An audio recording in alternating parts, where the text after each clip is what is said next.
Die Here groet jou vanoggend. Genade, barmhartigheid en vrede word ryklik geskenk van God ons Vader en ons Here Jesus Christus deur die kragtige werking van die Heilige Gees. Amen. Kom ons bid saam. Ons almagtige God en Vader in die hemel, ons loof U vanoggend met die woorde van Psalm 103. Loof die Here, o my siel.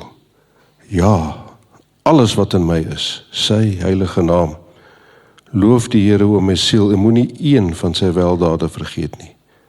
Hy wat al jou sondeskuld vergewe, wat al jou siektes genees, wat jou lewe vrykoop van die graf, jou kroon met troue liefde en ontferming, wat jou begeerte met die goeie versadig. Here, dat U al ons, my sondeskuld vergewe, is danksy ons Here Jesus se soenoffer aan die kruis. Ons dink veral hierdie tyd daaraan, en hierdie tyd voor Paasfees, en vanaand by ons Paassangdiens dink ons aan ons Here Jesus se woorde in Getsemane. Vader, die uur het aangebreek, verheerlik U Seun, sodat die Seun U kan verheerlik, net soos U aan hom gesag oor die hele mensdom gegee het, sodat hy aan elkeen wat U aan hom gegee het, die ewige lewe kan gee. En dit is die ewige lewe, dat hulle U ken, die enigste ware God, en ook hom wat U gestuur het, Jesus Christus. Ja, Here, ons wil U graag ken, en naby U wees, en naby U lewe. Ons bid dat U koninkryk kom, oral in die wêreld waar U woord verkondig word, hier by ons die woordbediening, ons musiekbediening, die kinderkerk, die disipelmaker kursus, ons Paassangdiens vanaand. Wil U vir Stefan lei, wanneer hy U woord aan ons uitlê. Mag ons U self hoor, wat met elkeen van ons praat. En waar het swak plekke en sonde in ons lewe belig, veral nou, terwyl ons fokus op ons Here se boetedoening vir al ons sondes.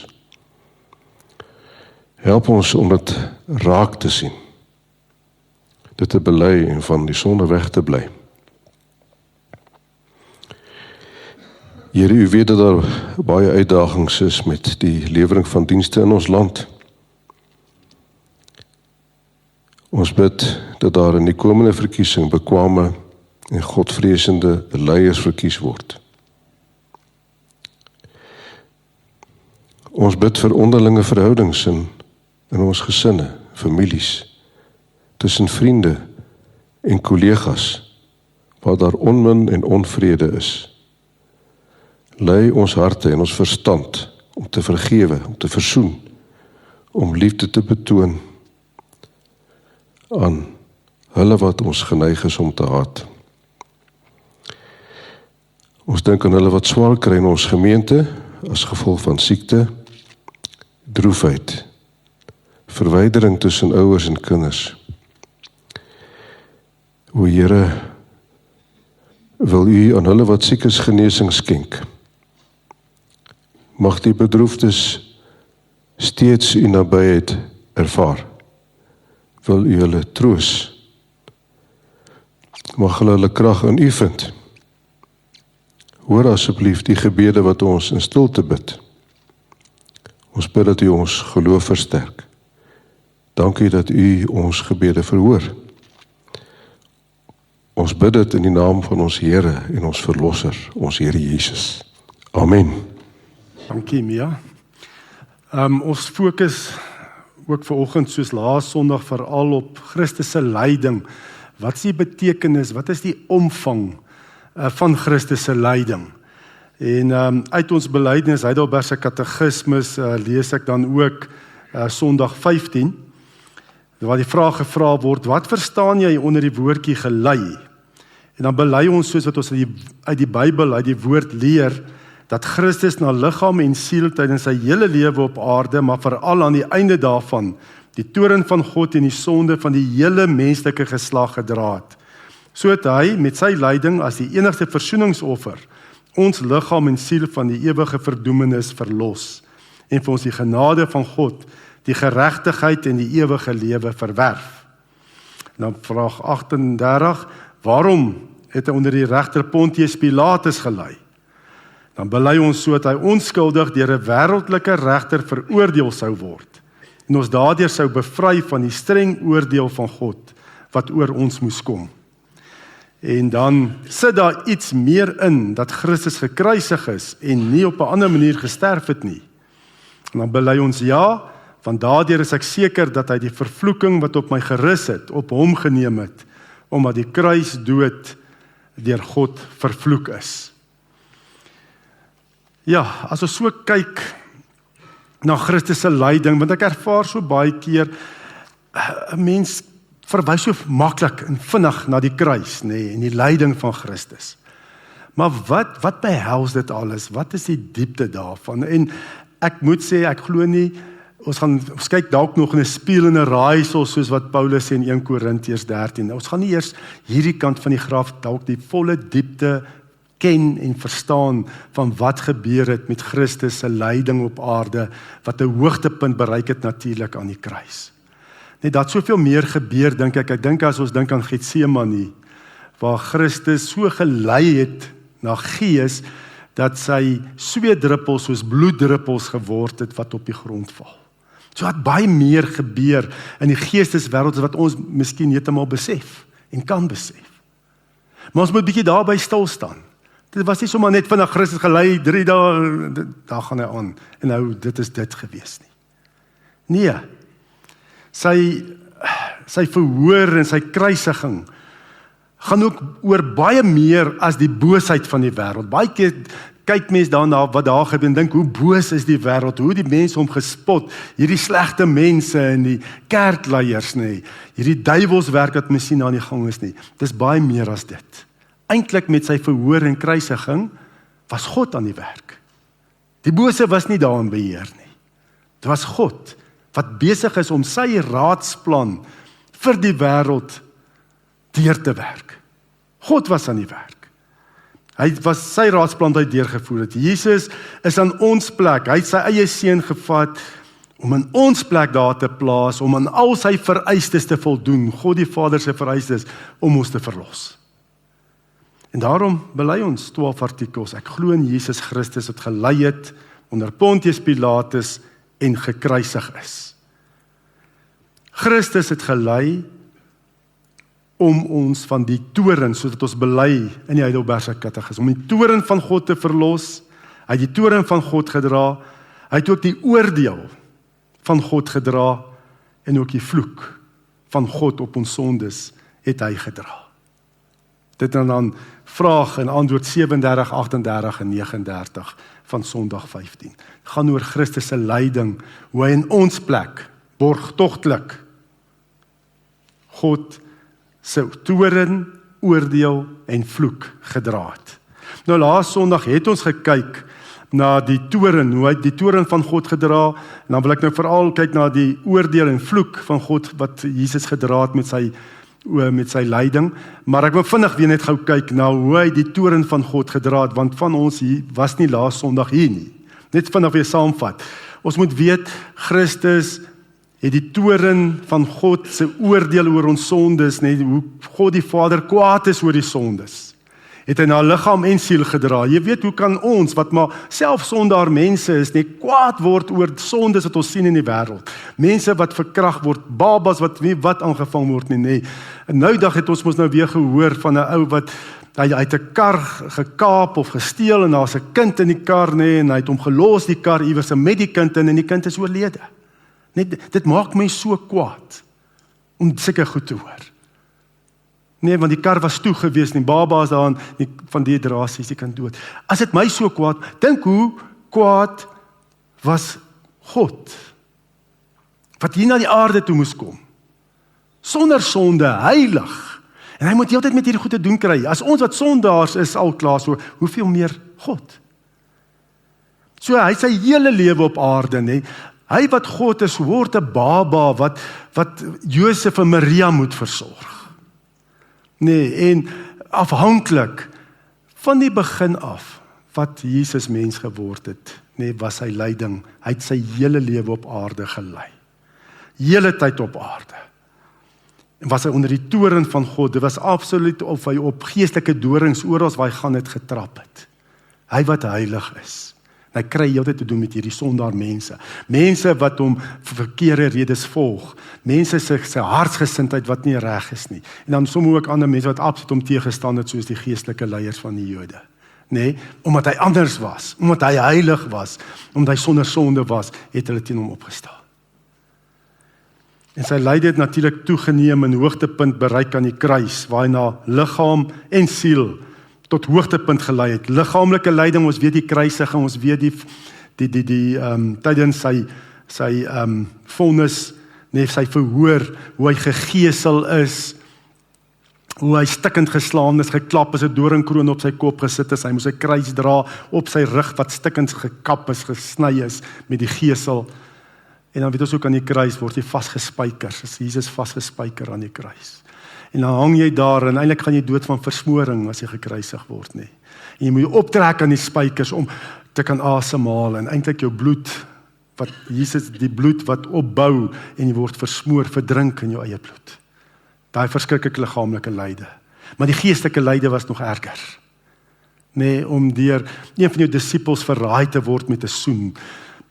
Petrus wat 3 keer verloon, vloek en sê ek ken hom nie, net toe die diensmeisie gesê het, maar jy's een van die volgelinge.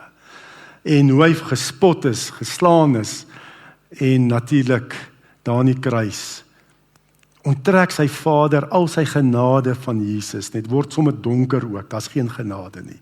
En Jesus ervaar dat daar aan die kruis vir 3 ure helse pyn en lyding, dra hy ons sondes, sy Vader se toren oor die menslike geslag, die hele menslike geslag se sondes ervaar hy daar aan die kruis. Ervaar net oordeel, straf, geen genade nie.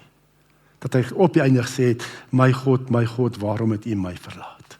En dis die verskil van Christus en ander mense wat al lei het op aarde. Daar is mense wat al erger dood gesterf het, liggaamlik, maar niemand was van God totaal en al verlate, hierdie kant van die graf nie. Maar Jesus is, dis die pyn en die straf van die hel. Smarte van die hel het hy ervaar in die kruis, want ons God is 'n verterende vuur, dis wat hy ervaar het daar. Dit staan in Hebreërs 12 vers 29. En dan raak mens skaam oor my eie oppervlakkige beskouing van my sondes. Baie keer dink ek, wat is maar net 'n karakterfout. Is maar net menslike swakheid. Maar dit is die diepte en die erns van ons sondes, dat sy seun daai lyding moes deurgegaan het. So moenie met Christus se lyding spot nie.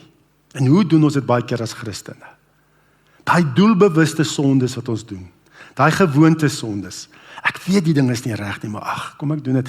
Jesus het ons gesterf vir my sondes aan die kruis. Jy maak sy bloed goedkoop. Jy spot met sy lyding. As dit die erns is van sy Vader se toren op die sondes nie, kan jy nie doelbewus sê, ek gaan dit nog 1 keer doen, of 2 keer, of wat ook al nie. Dan spot ons met Christus se lyding. Dit is die toren wat hy moes gedra het, van sy Vader, op die wêreld se sondes. Maar dan bely ons, hy moes nog verdere dinge gedra het in ons plek, ook die oordeel van sy Vader op ons sondes. Nee, ons bely. Ek glo in Jesus Christus wat gelei het onder Pontius Pilatus en gekruisig is. Dis nie net sommer per toeval dat daar staan Pontius Pilatus nie. Hoekom in die 12 artikels moes sê ons van Pontius Pilatus? Hy was nie 'n goeie regter gewees nie, dit weet ons. Maar dit wys op die oordeel van God wat Jesus in jou en my plek gedra het. En hoekom was hy gekruisig? Hoekom is Jesus nie verbrand nie? Of gestenig nie? Dis met 'n doel. Nee, want hy moes ook die vloek gedra het. Eerstens, Jesus kon nie net sterf nie, hy moes spesifiek eers geoordeel word deur 'n wettige regter, 'n aangestelde regter hier op aarde. 'n Wettige regter moes hom oorgee om tereggestel te word. Nee, hy moes sterf as 'n veroordeelde. Dit was nodig gewees. Pilatus, nee, was 'n regter van die Romeinse ryk. En julle weet die Romeinse reg, nee, is baie regverdiglik, maar ons weet ook hoe hy dit verkrag het, die Romeinse reg, nee. Hoe hy 3 keer gesê het, maar hierdie man is onskuldig. Hy het erken, Jesus is onskuldig.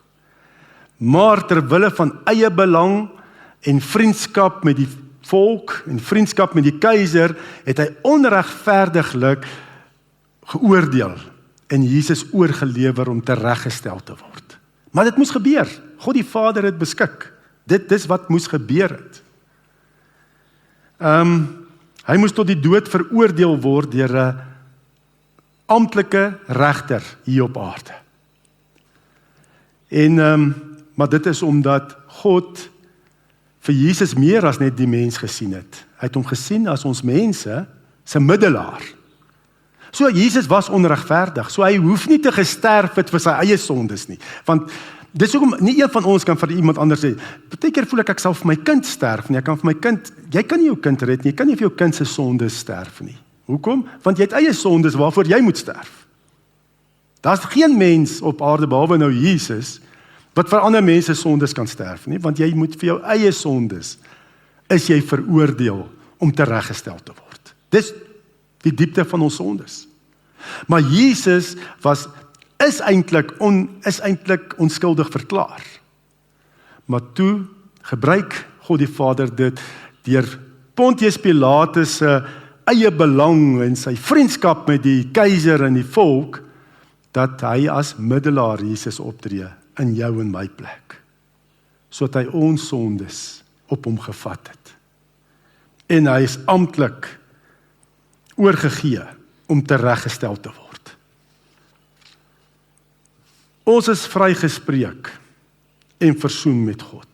1 Petrus 3 vers 18. Christus het eenmaal vir die sondes gelei, die onskuldige vir die skuldiges, om julle na God te bring.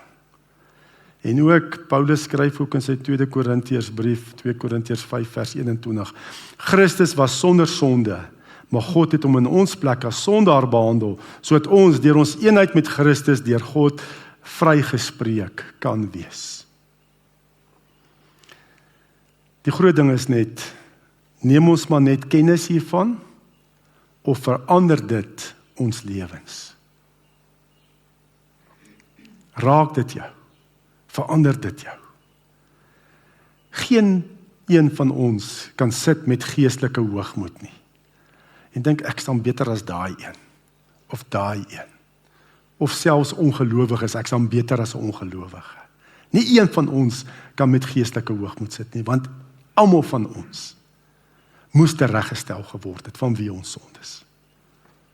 Daar kan geen geestelike hoogmoed wees onder mekaar nie. En krities wees en heeltyd net kritiek lewer nie. Dit kan net wees, Here, dankie. Ek is u begenadigde in Christus. En dan, Jesus het ook in ons plek die vloek van God gedra. En wat beteken dit? Daar's verskeie pogings gewees met Jesus se wandel, daai 3 jaar, hy amptelik opgetree het as 'n Messias. Daar was verskeie pogings waar mense hom probeer doodmaak, maar hulle kon nie. Nee, dit misluk sonder sukses. Ons lees byvoorbeeld in Nasaret het Jesus gepreek in die sinagoge. En omdat hy gepreek het en hulle aangevat het uit die woord, gesê, maar dis wat die woord sê, het hulle so kwaad geraak. Dan lees ons in Lukas 4 vers 29 tot 30. Hulle het opgespring, hom uit die dorp uitgejaag en hom gebring tot op die rand van die berg waarop hulle dorp gebou was, om hom van die kraans af te gooi. Maar Jesus het tussen hulle deur geloop en weggegaan. Nee, wie was in beheer? Nie hy mense nie, hulle het gedink hulle is nee. God se raadsplan. Nee, God was in beheer, want Jesus gaan nie op daai manier sterf om van 'n kraans afgegooi te word nie. God het vereistes om dat waaraan Jesus voldoen het tot versoening van ons sondes. Hy moes ook die vloek van ons sondes gedra het. En volgens God se raadsplan moes hy as 'n vervloekte sterf. En daarom bely ons, en hy's gekruisig, nie 12 artikels nie. Hy moes as 'n vervloekte sterf, en die kruisdood is in die Bybelse tyd gesien as 'n vervloekte dood. Deuteronomium 21 vers 22 en 23. Wanneer iemand tereggestel word vir 'n oortreding wat die doodstraf verdien, en jy hang hom aan 'n paal op, mag sy lijk nie die nag daaraan bly hang nie. Jy moet hom dieselfde dag nog begrawe, want wie opgehang word is deur God vervloek. Jy mag nie die land wat deur die Here jou God aan jou as besitting gegee is, verontreinig nie. So, almal van ons moes eintlik aan 'n paal hang as 'n vervloekte van God. Almal van ons, van wie ons sondes. Net dit is wat, as jy nie noukeurig alles doen wat in die wet staan nie, dit is wat Mia gelees het. Nee, is jy onder 'n vloek. Galasiërs 3 vers 10. Daar is 'n vloek op elkeen wat nie stiptelik alles doen wat in die boek van die wet geskrywe staan nie. Soos almal is eintlik vervloek. En dis 'n kragwoord. Nee, dit is 'n kragwoord om vervloek te wees. Maar dit beteken letterlik om van God tot in die hel weggestoot te word. Dis wat dit beteken, om van God tot in die hel weggestoot te word. En dis hoekom Christus ook aan 'n kruis moes hang. As 'n vervloekte dood moes hy sterf in jou en in my plek. Want in vers 13 staan daar, Christus het ons losgekoop van die vloek wat die wet meebring, deur in ons plek 'n vervloekte te word. Daar staan naamlik geskrywe, vervloek is elkeen wat aan 'n hout opgehang is. Daar aan die kruis was Christus letterlik ook weggestoot van God die Vader tot in die hel. Hy het 'n helse dood gesterf. Die vervloekte dood aan die hout, die kruishout. Deur sy wonde en deur Christus kom dan nou tot ons wat eintlik vervloektes is, kom dan nou seëninge. Daar kom deur sy wonde het daar vir jou en vir my wat vashou aan Jesus genesing gekom. Nee? Ja, die vloek wat op ons gerus het op Jesus gekom. En hy het gedra. En nou sê God, hy is by ons. Hy sal jou nie verlaat of in die steek laat nie. En vir die wat vir Jesus lief het, nee, sê God, hy laat alles ten goeie meewerk. So, hierdie lewe is nie 'n volmaakte lewe nie, is 'n sondegevalle wêreld. En ons beleef ook lyding, nee. Soos gelowiges en ongelowiges, ervaar ons lyding. Niemand se lewe is volmaak nie. En dan, maar dit het verander. As jy swaar kry, is dit nie dat God jou straf en dat jy nou moet betaal vir jou skuld nie. Ons aardse lyding, nee, is nou 'n beproewing om jou te vorm in jou geloof, om jou geloof te suiwer, sodat jy meer en meer kan word wie God wil hê jy moet wees. Dis waaroor dit gaan. Christus het die skuld gedra. Elke dag moet ek my meer en meer aan God toewy. En dit is waaroor ons lewe gaan. Ons wat regtig glo in die lyding van Christus, dat hy die toorn van God in ons plek gedra het, dat hy die vloek in ons plek gedra het, en dat hy ook die oordeel gedra het. Dit gaan om jou lewe toe te wy aan die Here. En dat wanneer die Heilige Gees vir jou sonde in jou lewe wys, dat jy nie sal sê, ag, nog net die keer. Ag, dis net 'n swakheid nie. Maar dat ek my sal bekeer daarvan. Dat ek Christus se bloed aan die kruis nie goedkoop sal maak nie. Kom ons bid saam. Here, ons kom en sê dankie vir Jesus wat gelei het sy hele lewe op aarde en waar dit tot hoogtepunt gevoer is aan die kruis. Dankie Here dat Jesus daar dan ook met sy hele lewe op aarde en aan die kruis u toorn oor ons sondes gedra het. En ook, Here, U oordeel oor ons sondes gedra het, en ook die vloek gedra het. Dat, Here, vanuit die kruis, vloei daar nou net seëninge na elkeen van ons. Dankie dat hy die volmaakte middelaar en verlosser is. Dat hy aan al U eise voldoen het, om ons los te koop uit ons sonde lewe. Los te koop uit die duisternis, en dat ons nou al reeds in Christus die ewige lewe het. En ek bid ook, Here, dat ons werklik in hierdie tyd van Paasfees en voorbereiding, Here, dat ons dit werklik sal besef, en ons lewe sal toewy aan U. Dat ons met alles, Here, elke dag, en waar U Heilige Gees vir ons wys van dinge wat ons moet verander, Here, dat ons dit sal verander. En dat ons heilig sal lewe, want U is heilig. Heilige Gees, kom vul ons en lei ons op U pad, in Jesus se kosbare naam. Amen. En die Here die ook nou seën, met seëning ook uitstuur, om sy sout en lig in die wêreld te wees. Die genade van ons Here Jesus Christus en die liefde van God die Vader en die gemeenskap van die Heilige Gees sal by ons elkeen wees en bly. Amen.